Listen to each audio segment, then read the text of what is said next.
გამარჯობა მეგობრებო. ახალი წლები მოდის.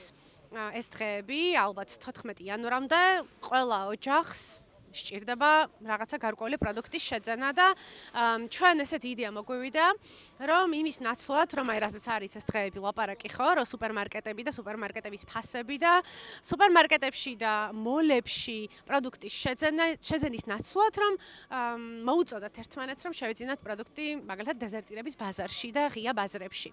გარე ვაჭრობა, როდესაც გარე მოვაჭრე ხარ, ეს არის ორმაგის შრომა, ხო? ეს არის ყინვაში დგომა, მთელი დღე, ეს არის ამ პროდუქტის შენახვა, ამ პროდუქტის მოზიდვა აქ და ეს არის უამრავი შრომა.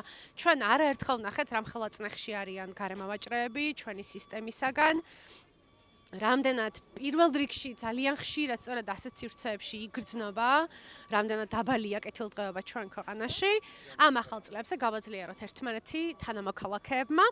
აქ ერთი რომ ძალიან დიდი არჩევანია პროდუქტის და მეორე რომ ადგილობრივ წარმოებას უწყობთ ხელს და ხანდახან პირდაპირ ფერმერისაგანაც ვყიდულობთ ხომ პროდუქტს. ამიტომ რა ვიცი, ჩვენ მაგალითად დღეს ვაპირებთ რომ აქ ვიყიდოთ ჩვენი საახალწლო პროდუქტები და მოკლედ სოლიდარობა გარე მოვაჭრეებს და გავაძლიეროთ ერთმანეთი.